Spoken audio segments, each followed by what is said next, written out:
मूर्खता है, गलत है, स्टुपिडिटी इज दी वर्ची। मैंने 2016 में एक उपन्यास लिखा था नाकोहस। नाकोहस किसी जुबान में नहीं मिलेगा आपको क्योंकि मेरा गढ़ा हुआ शब्द। ये एक्रोनिम है, national commission of hurt sentiments.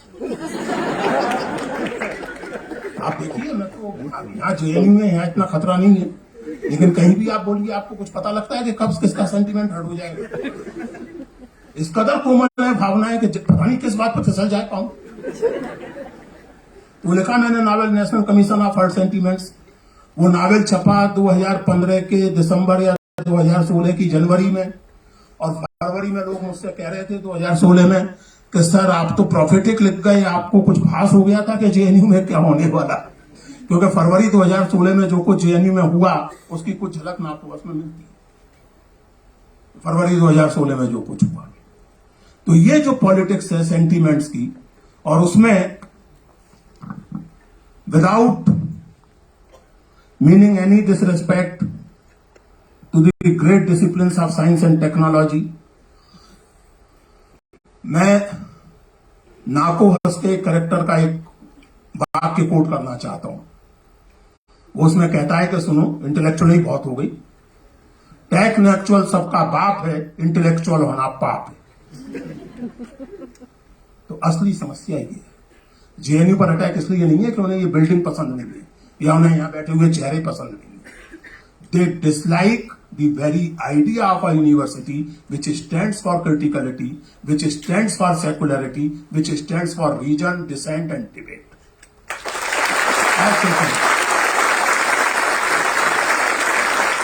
और इसलिए बचाना चाहिए जेएनयू को। अब हमारा तो ये है कि वैसे हम अपने आप को समझाने के लिए कहते रहते हैं कि बुढ़े नहीं हुए, लेकिन हकीकत तो जो है सो है। सो आगे आपको देखना है।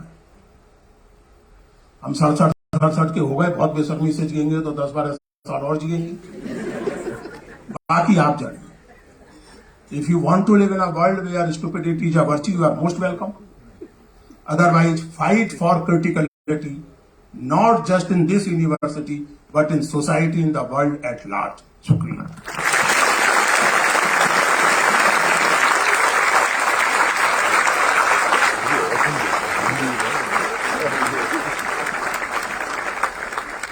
I realize that this should have been a 3-hour panel and not a 2-hour one, because there is so much interest in hearing what each panelist has to say.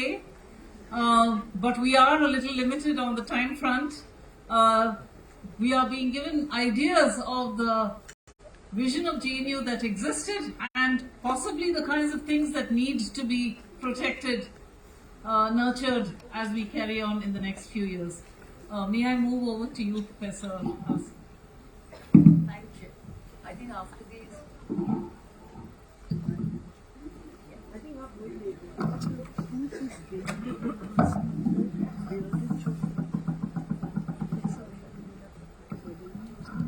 Can you hear me?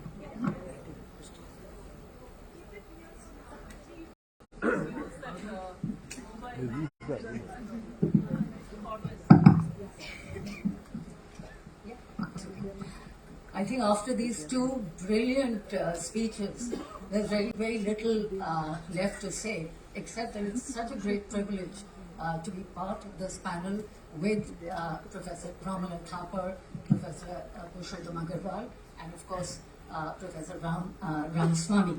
I'm indeed extremely grateful to the JNU TA for giving me the opportunity to be part of this extremely important program, The Mosaic.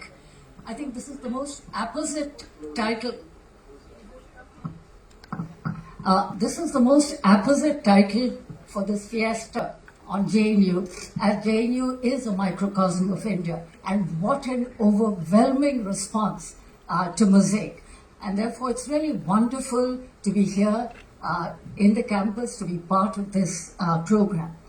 Now, JNU is one of the best universities in India, possibly in the world, and certainly a leading university for the humanities and social sciences. It has had a remarkable combination of good faculty and bright students, all of you are here, and very bright students from diverse backgrounds. The university's output, especially its research output, which was mentioned by Professor Nair, is considerable and perhaps greater than most universities in India. For all these reasons, I think it is important to reflect on why JNU, as a public university, was able to generate such a high level of intellectual heft and influence.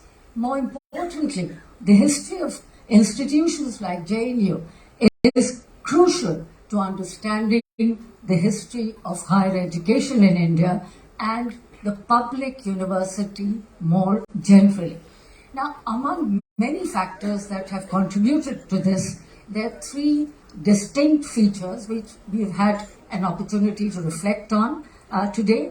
But nonetheless, the three distinct features of the structure and culture of teaching and learning stand out, and that enabled our university to rapidly emerge as a significant force in higher education. Number one, social diversity. Number two, democratic functioning. And three, critical thought. Not just thought, but critical thought, a point that I think Professor Agrawal very rightly emphasized through his comments. First, JNU was hospitable to the principle of diversity and inclusion. Undoubtedly, the exceptional admission policy and student recruitment design based on deprivation points that inducted candidates from virtually every region of India, from economically deprived areas and those historically disadvantaged by their place in the caste hierarchy, contributed to this. This is a very, very special characteristic of the university, because it isn't just regional, linguistic or gender diversity, but also, and I emphasize this, and again a point that has been made by rather eloquently by Professor Purushottam Agrawal. So it's not just it is not just regional, linguistic or gender diversity, but also the diversity of socio-economic backgrounds, and this is crucial. And the OBC reservations that were introduced in the university have added to this dimension and made it even more diverse. Second, the JNU was a pioneer with regard to democratic functioning. It was built as a self-regulating university with a high level of democratic participation of teachers and students. And I emphasize that teachers and students at every level, starting with the student faculty committee in every center, which seems to have fallen into disuse. What came out of this participative democratic structure was that consensus was built within the university community from center to the school and to the university.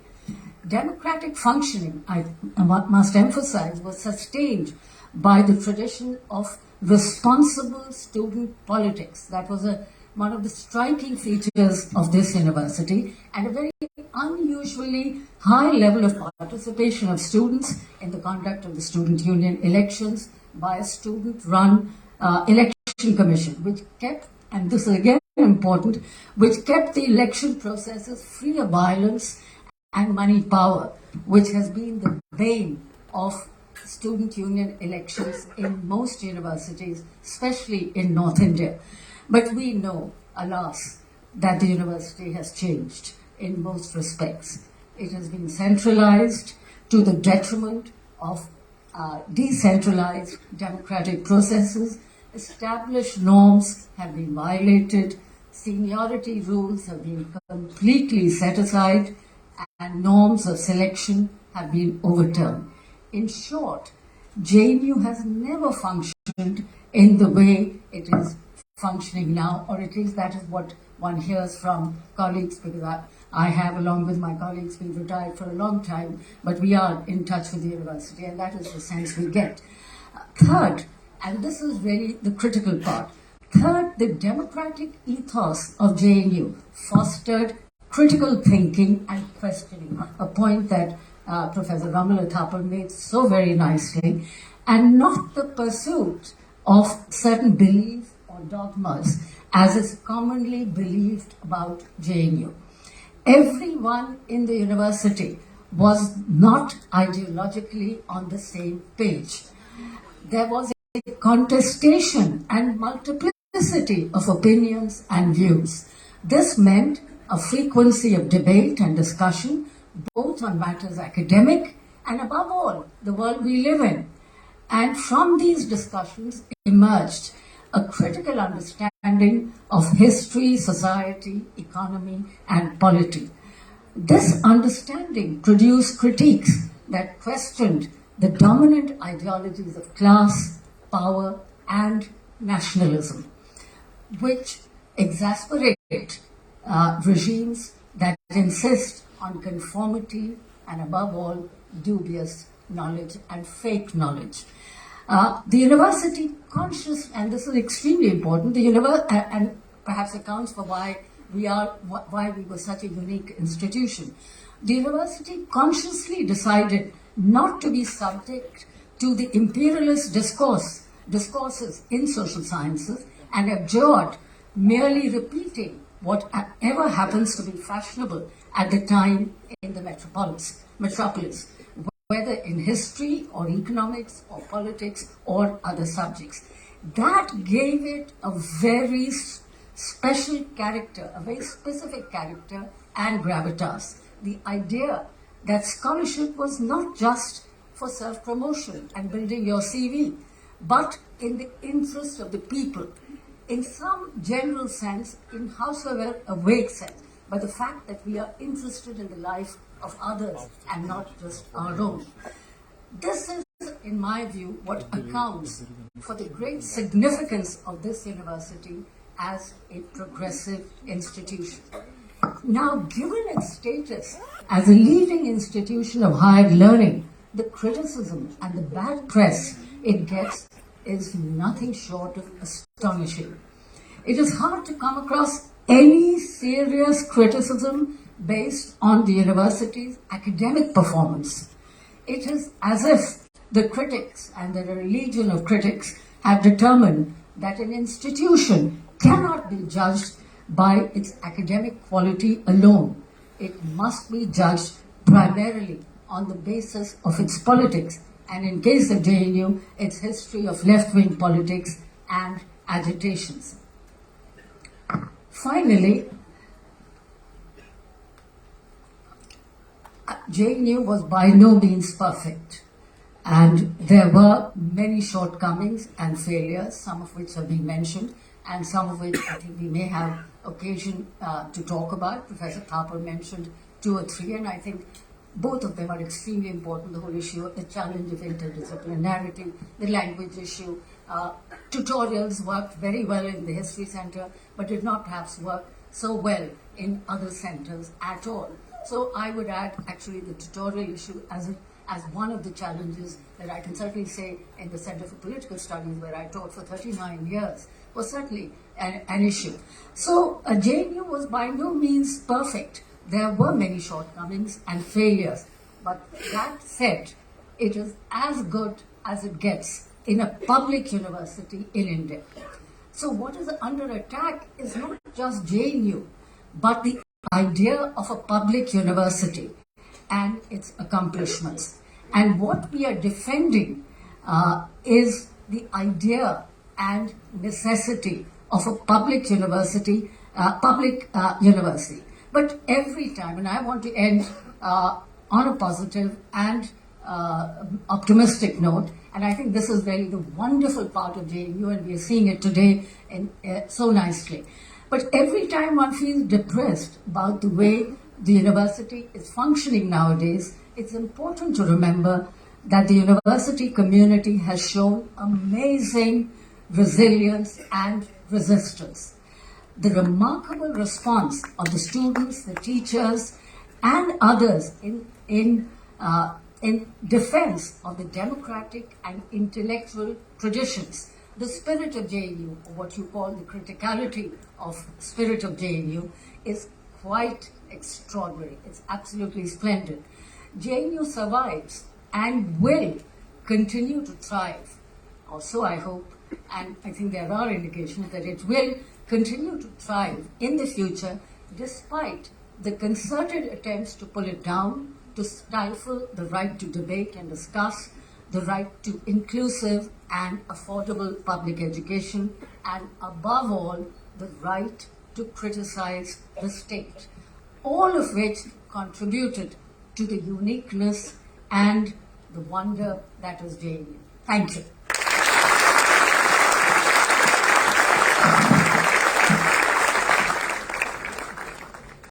Thank you very much once more for reiterating those visions of JNU and what was achieved and so on with such passion.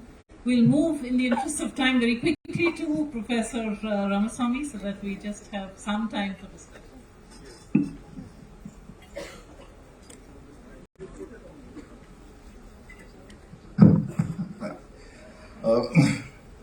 Thank you very much, Januta. Thank you very much, colleagues, for including me in this panel.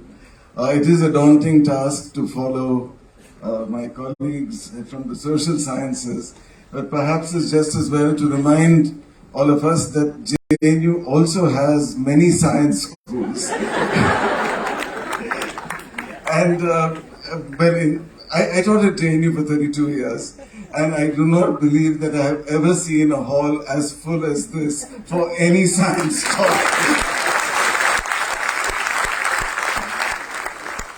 I don't know why you're clapping. It should be a matter of some concern. I came to JNU in 1986, and as Janaki pointed out, I left the Tata Institute of Fundamental Research in Mumbai to come here. It was a very conscious decision because years later people still ask, why did you leave and why did you make this very unusual choice? And I was clear, as Purushottam ji has said, that he wanted to come to an institution where Romila Thapar was teaching. I too was keen to leave a research institute and come to a place where I could say that I had a colleague like Romila Thapar.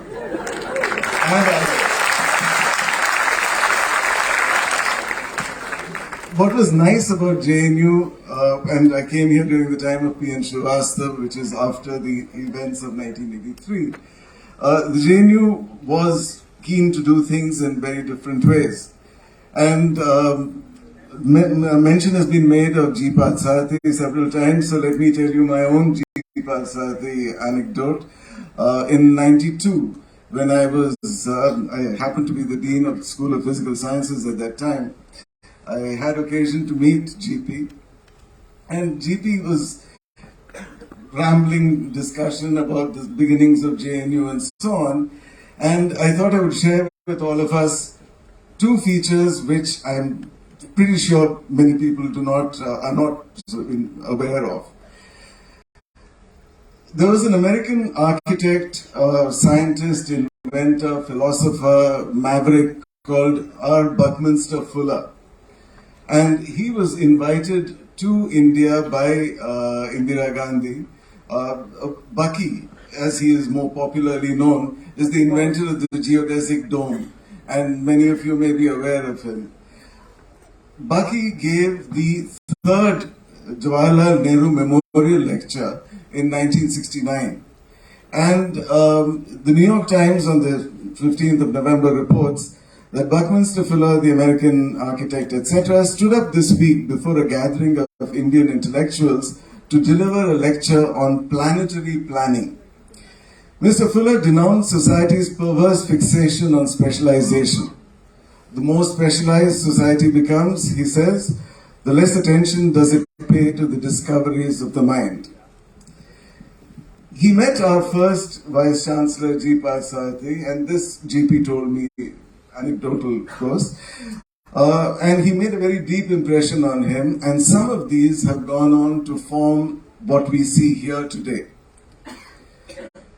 One of the things that GP told me about Bucky was that he had brought him to this campus, which at that time was a wilderness, and asked him how to develop it, because this man was talking about planetary planning in 1969.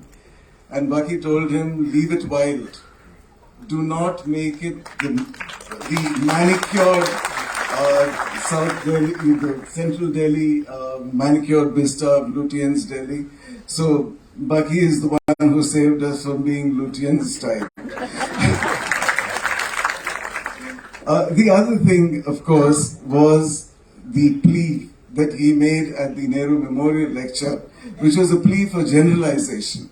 Specialization, as Baki said, tends to shut off wideband tuning searches, that is his own invention, that prevented the discovery of all-powerful generalized principles.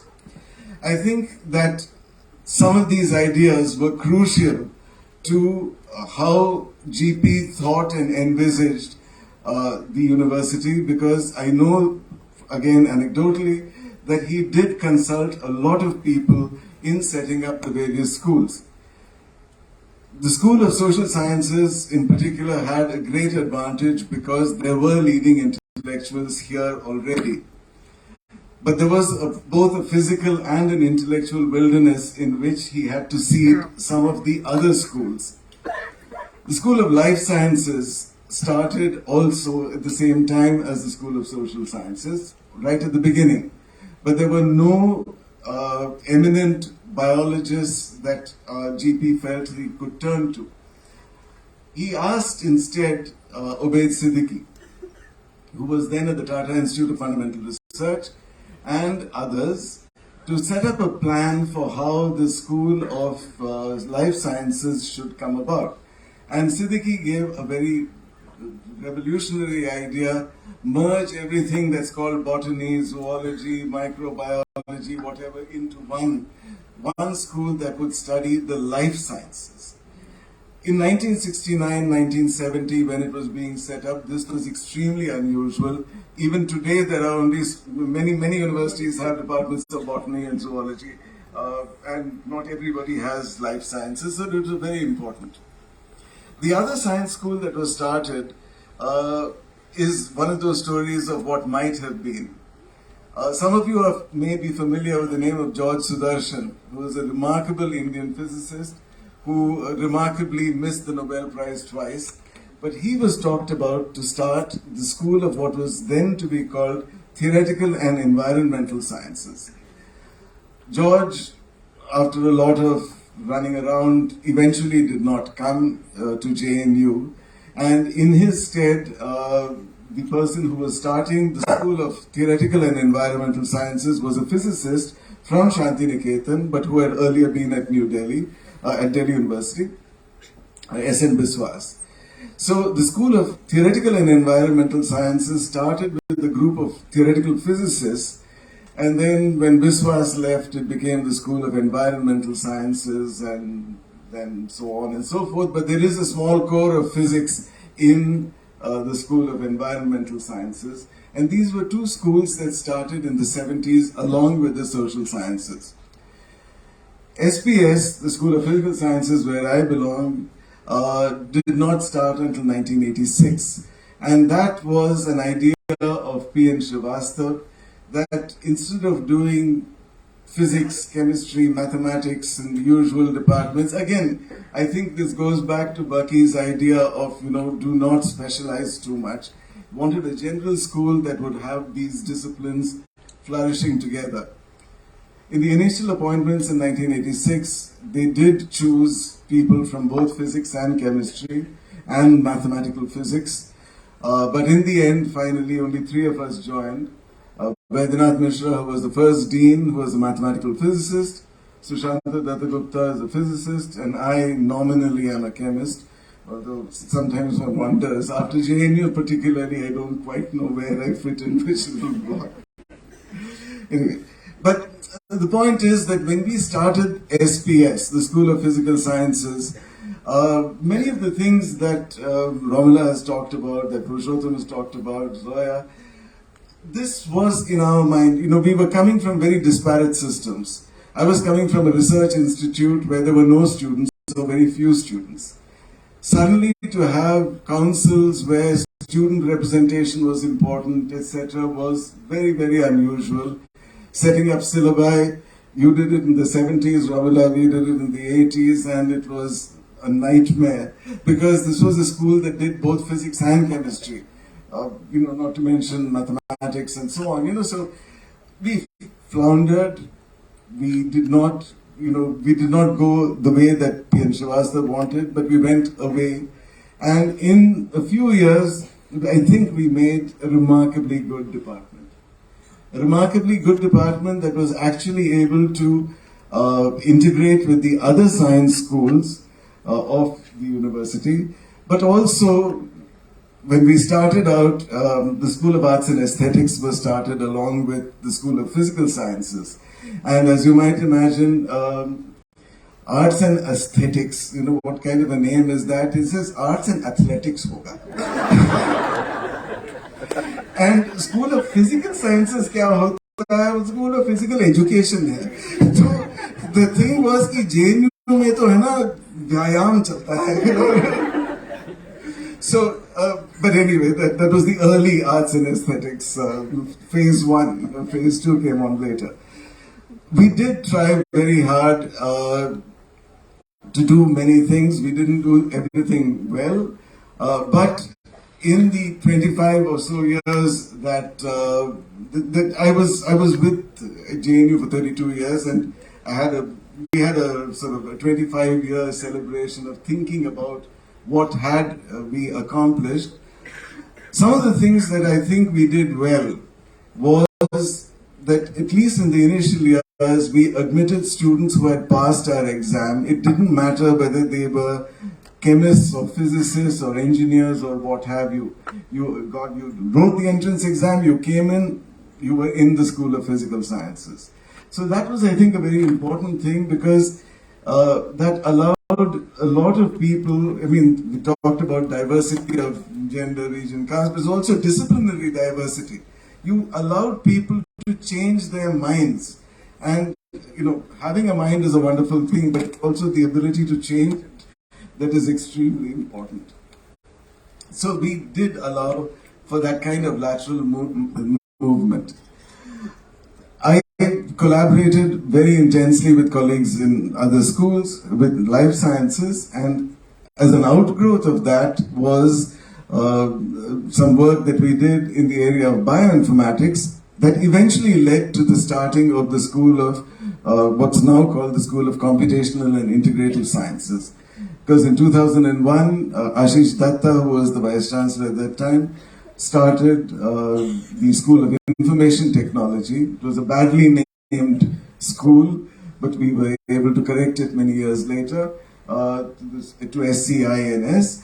But that was a need. Again, we needed a place where data and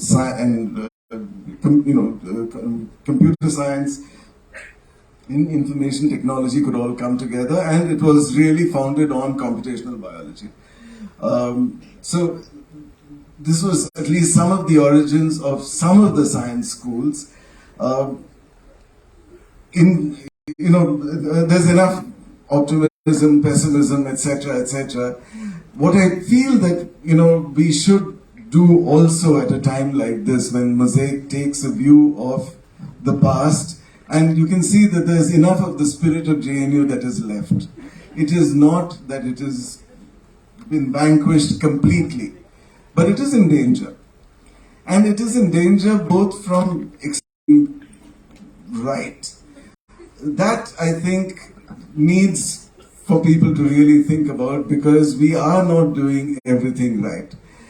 A university which, after 50 years of existence and in a country with such glaring need, is only 8,000 students strong on a campus that is 1,000 acres, give or take.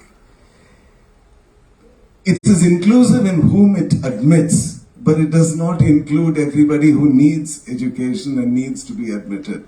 So I really feel that we do. If I were to sing the single point which I feel is that we have not grown. We have widened our arms and all that, but we have not grown as much as we should.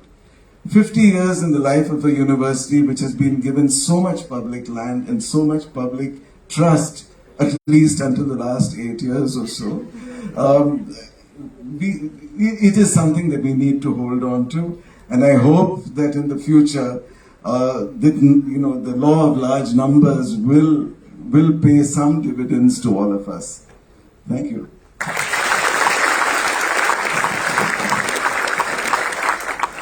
Thank you very, very much indeed for those words. I was slightly distracted because of the scale of the response to this panel, which is almost impossible to do justice to, but I see it as a real tribute to the spirit of JNU, so thank you for these questions. I think even if I just read these questions out, I will exceed the time limit that we have been allotted. So what I'm going to do is, there's actually only about 16 minutes left in our panel. And I had one or two of my own questions, but instead of asking them, since I think I've spoken enough, let me articulate them through the questions that have come to us, because they are in some ways mirroring some of my concerns. So let me start with the first one, which I believe is actually quite important, if I can find it. And you will please excuse me if I reframe some of your questions in the interest of time, and also in the interest of collating some of the questions that are expressing similar concerns and anxieties. They have one of these questions addressed to Miss Romila Thapar is, to what extent is it valid that the ghosts of Lord Dalhousie left India on 15th August 1947, but that of Lord Macaulay continues to stay, and why is it so? And I think this was going to be anyway my question, but any of you can answer it. I don't want Professor Thapar to feel pressed to answer this question alone. On the role of language, and we do know that English has played the role of being a peacekeeping force up to now, and we are seeing the challenge to English in many spheres of our lives. But if we come back to the point at which Professor Ramaswamy ended, which was we didn't do everything right, and one of these is, of course, that we made many gestures towards the idea of translation and so on, but that didn't really happen in this context. What is your sense of what is possible to, I know that you have outlined yourself the necessity of bilingualism, but that's not going to solve the problem in a university which is bringing students together from many different parts of the country. What is your answer to the hegemony of English, as it were, in the realm of higher education? Is there any sort of way out of it that is not a simple political? I think that's been voiced by several students here, so I will just sum that up. And yeah, it can be you or it can be anyone at all, but if you, since it was addressed to you. I would begin by saying that the trouble with ghosts is that you can never get rid of them. They're always there. But I think you can choose which ones you want to talk to and which ones you don't. There are many rituals by which you can draw up certain ghosts and not others. And I think the interesting aspect of this question is not so much of the Dalhousie's ghost went away, Macaulay stayed. We have welcomed and been hospitable to Macaulay's ghost, and to James Mill, and various others. And the real question is, why did we not send these ghosts away? Why did we accept, for example, as a historian, I'm very concerned that, to put it in its simplest form, the two-nation theory comes from James Mill and a whole stream of other British scholars who worked on the history of India that they were supposedly discovering because India had no history. That was the theory. The ancient Indians wrote no history. They had no history to write about. So we have to discover their history, and they discovered it in a particular way, which ended up, one of their theories was the two-nation theory. Now, this has been going since 1817, when James Mill wrote his book and brought it to the surface. And it's been going on being taught by British Indian education in India right up till independence and after independence. And as we all know, the partition of the country was not unconnected with this theory. There is a link. What bothers me is, why didn't we Indian historians from the early 20th century onwards start asking, is this really a correct theory? I go back to my insistence on asking questions of existing knowledge. Why didn't somebody not get up and say, look, this theory makes no sense, not because we don't like it and we're emotionally against it, but in terms of evidence and evaluation, it cannot hold. Nobody said that. And the tragedy is that today, although a whole heap of historians have questioned it in the latter part of the 20th century and have thrown it out, today, the kind of history that is being popularized is precisely derived from James Mill and the colonial understanding of history.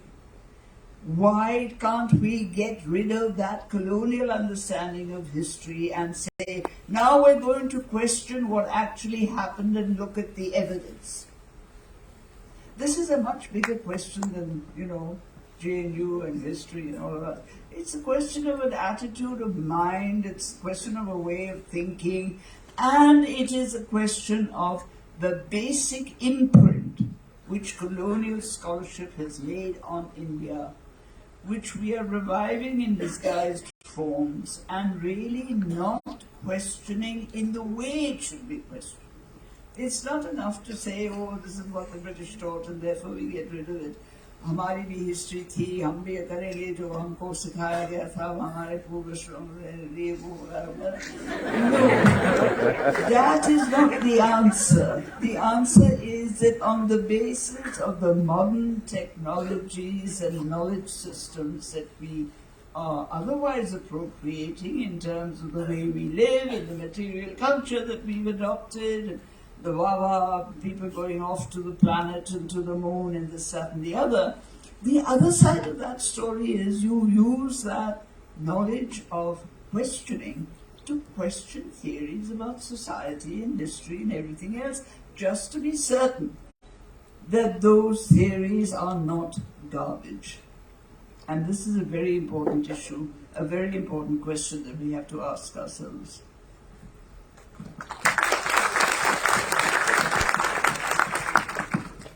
As you can see, we are flooded with even more questions. So I'm going to be very selective here. I have a question which I would like to request Professor Agrawal to attempt to answer. There are many questions here about the importance of critical thinking. I think this entire audience has agreed about the necessity of critical thinking, but this student asks to blame students in some sense and argue that stupidity has taken over intellect among Indians misses the actual point.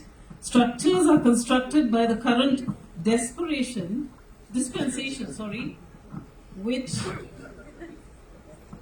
incentivizes such linear modes of thinking. So do you not, or do you all not agree that it is these structures which need to be dismantled rather than critiquing students for losing critical thinking? I never blamed students. Please be careful in what you listen. I said categorically, referring to my article published in The Wire, that stupidity is never a spontaneous process in any society. It is deliberately created by and as part of a certain kind of political project. So you students are not running that project. So that project is being run by certain forces. They are creating that situation in which stupidity is becoming a virtue and criticality is becoming a vice. So I am not blaming you. But at the same time, please listen carefully. And don't be in a hurry to respond.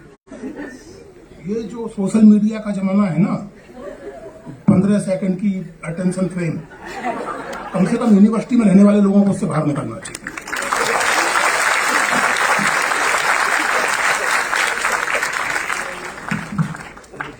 Thank you very much. As I said, it is astonishing that some of the questions that the students have asked are exactly mirroring the ones I had in mind. This is to Professor Ramaswamy, particularly on the question of interdisciplinarity. And there is a genuine concern in this question. The students who are passed from the schools consisting of interdisciplinary courses or degrees are not eligible for faculty positions in state universities as well as in central universities.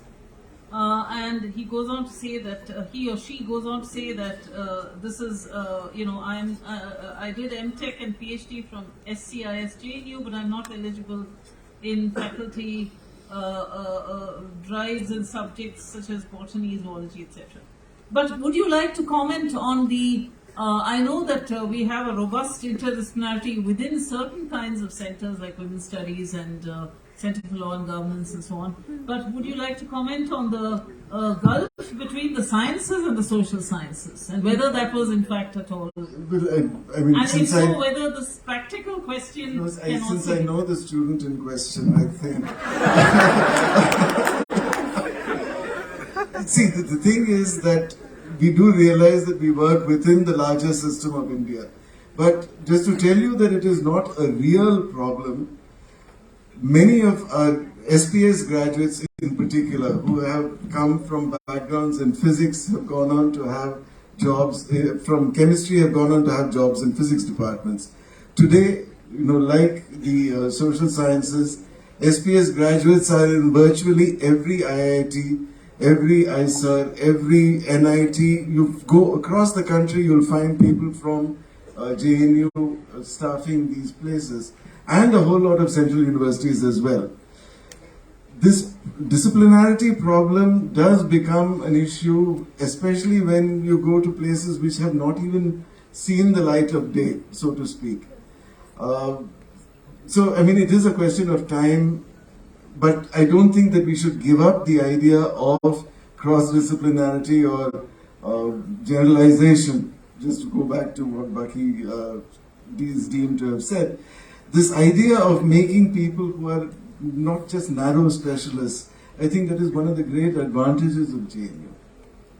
It has always, in the sciences as well, people have learned to ask big questions, people have learned to ask important questions and also to do things that are relevant, which is why you find so many of our graduates all across the country. Once more, thank you for taking the time to answer these questions with such patience. There are just marvelous questions and I'm spoiled for choice here, so those whose questions do not get addressed, you will have to forgive me. I would like to ask Professor Hasan whether she would like to answer this question regarding two aspects of the setting up of JNU. One of these questions has to do with the fact, why was JNU, the ethos of JNU, not repeated elsewhere? Why is it such a particular, I'm sorry? Well, let me just finish. What is the second one? And the second one has to do with the panel has spoken on student recruitment and how it is clearly tied to democratization of higher education. My question is on teachers and specifically on teacher recruitment. How is it connected to the present academic job market? And maybe you could say a word or two about what the record of JNU has been on that front.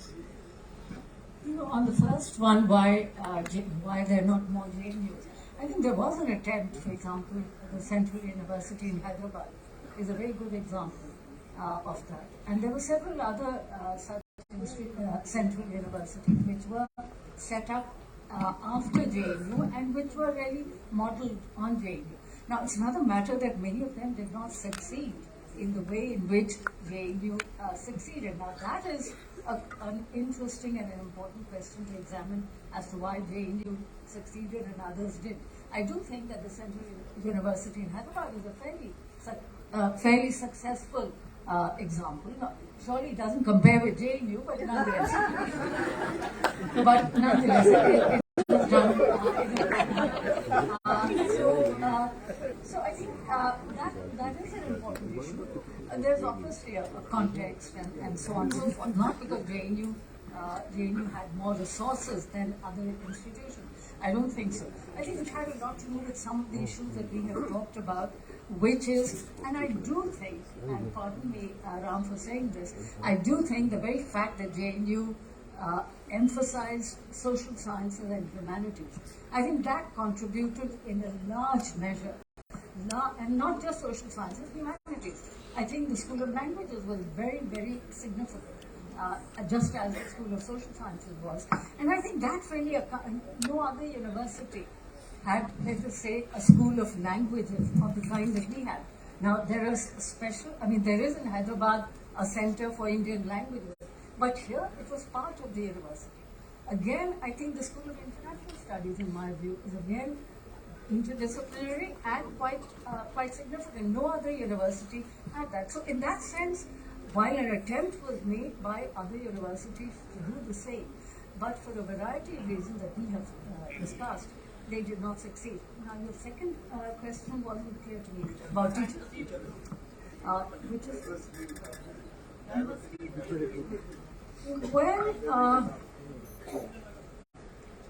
well, I mean, there is a point there, but I think to some extent the OBC reservations have corrected it.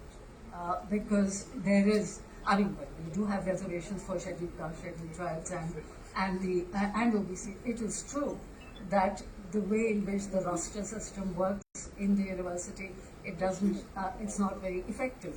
But I think, yes, that is true, that the diversity in the student community is not reflected in the same way in the teaching community.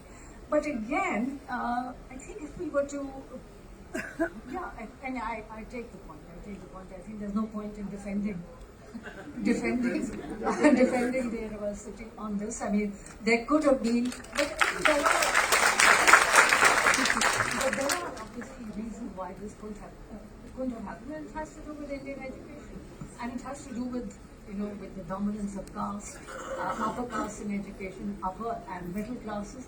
So I think there are obviously larger societal factors that account for it, and we can't, just as in the language issue, we can't make it that JNU wasn't able to do it, because the language issue is not specific to JNU. There's a much larger issue of bilingualism. And likewise, I think teacher recruitment or the lack of diversity is not something which is specific to JNU. It is really has to do with the larger the nature of education, the history of education in India, and the whole class and caste dimension of education in India.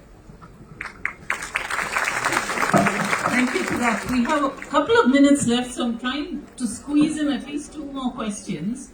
There are a number of questions raised about the rewriting of history and what the space of the university is at this critical time when everybody is a historian, as you know, except a professional historian. And that is going to be my question too. What is the place of the university at a time like this? So here's the question. It says, at a time when government are taking projects of rewriting history with a JNU professor as head of the project, how do you think the JNU community should stand up together for the idea of a university? Is rewriting of history possible, and what could its repercussions be for us? I suppose it is the member secretary of the ICHR, Professor Umesh Kadam.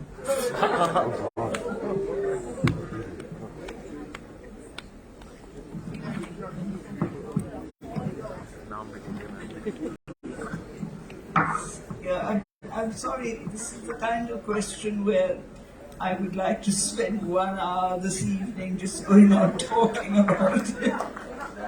I have 1 minute, I guess. All right. Look, history is always being rewritten. There is no such thing as such and such a thing happened and this and that, period, and that is the end of the story, because there are always new sources that come up which make you look at the story again. For example, we are facing a very interesting situation today with the whole discussion about what used to be called the Aryan question. It started off with you knew Sanskrit very well, you knew Vedic Sanskrit very well, and you were the authority on the Vedic sources. Okay, fine. That went on for a long period. Then in the 19th century, then in the early 20th century, suddenly they produced the Harappan civilization. What do we do with that vis-a-vis the Vedic texts? Obviously, the Harappan civilization is much earlier.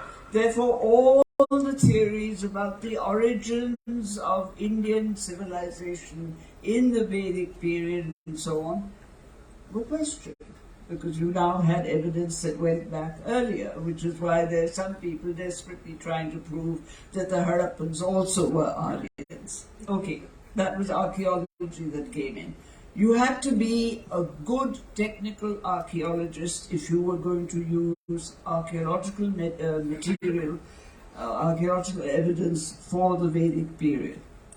That went on quite happily. In the middle of the 20th century, the specialists in linguistics came in and started looking at Vedic Sanskrit as expressed in the Rig Veda and some of the texts of a slightly later period, and argued that there were elements of Dravidian in Indo-Aryan.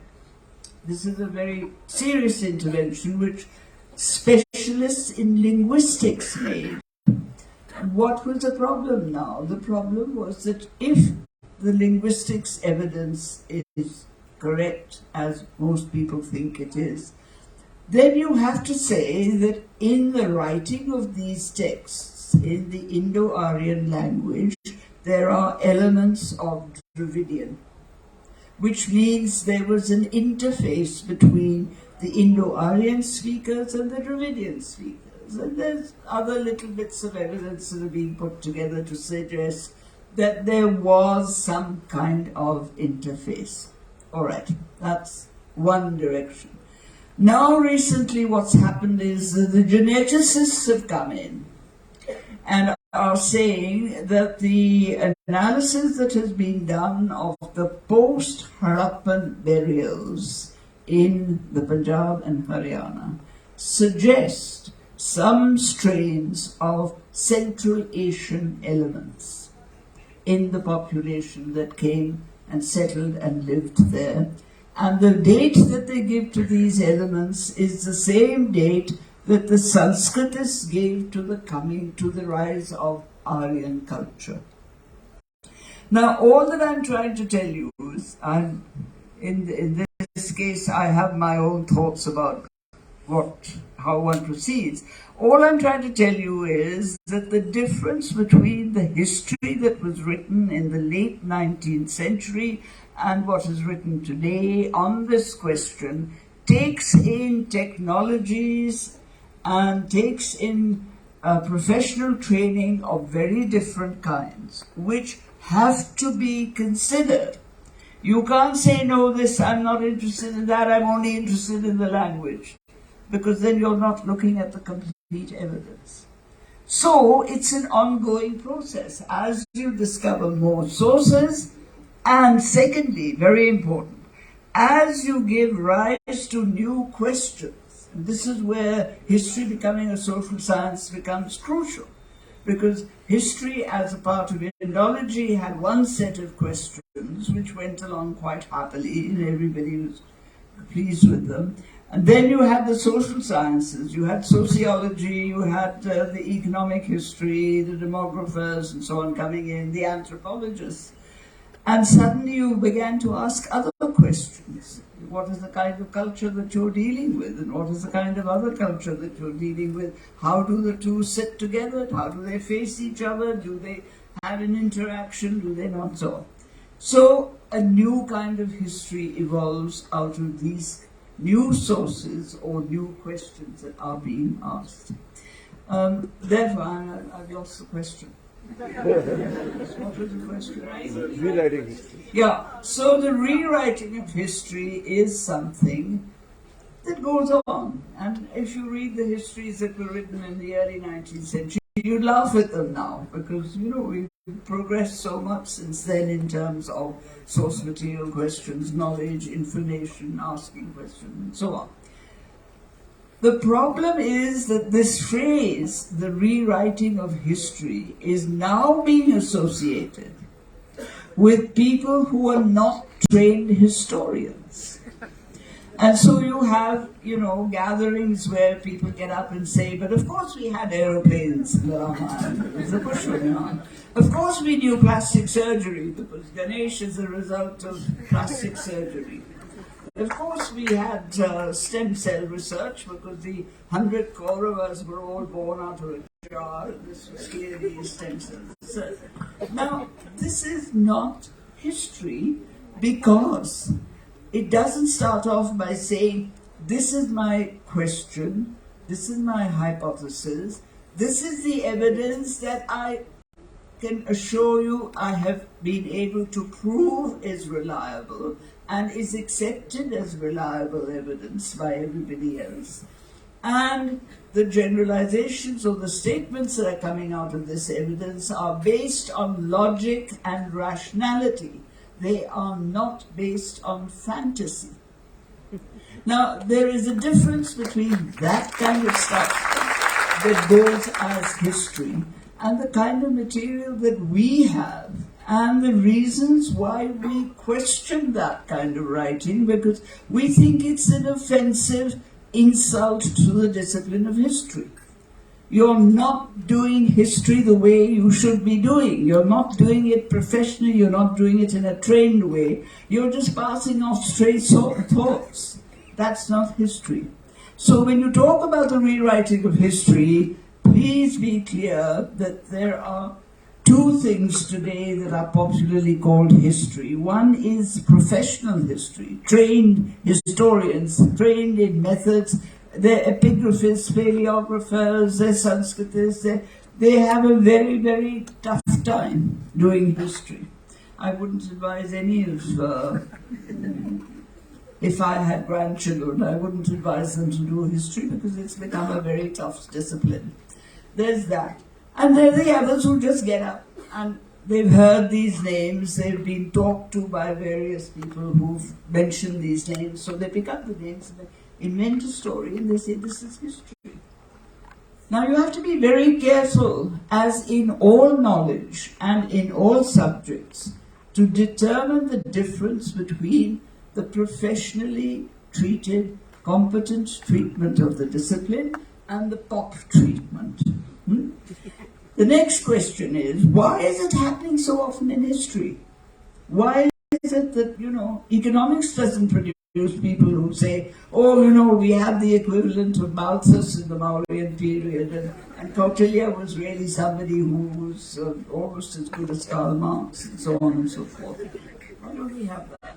Simply because in the process of nationalism, where you're building a new society, you need to build it on the foundations of an earlier society which you claim was brilliant and good and advanced.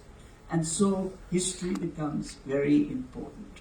You have to use history politically then to prove that your nationalist aspirations are all legitimized by past events. So this link between nationalism and history, beautifully expressed, as I keep on quoting him, by Eric Hobsbawm, who when he was asked, is there a relationship between nationalism and history? His reply was that history is to nationalism what the poppy is to the heroin addict. That's the real difference. Thank you so much. It is very clear that we can go on and eat into the next program, which is the historical walk through JNU with Sohail Hashmi, but we don't want to do that. By way of conclusion, what I'd like to do is to read two student questions, not in order for our panel able to answer them, but as questions which the teachers seated in this audience may also take serious to think about. One of them is this: being newly admitted in the university, what I have come to realize is that JNU is, though engaging in critical thought, it seems to me turning into an echo chamber of a kind. So the question is, what's the solution according to you? Right. And the second one is, so I don't really ask the panelists to answer this. The second is that this is not the time for despair, but for something else. What would you suggest? What would your suggestions be for the restoration of the legacy of bygone days to the students? And with those two questions, I would like to conclude this extremely interesting session. I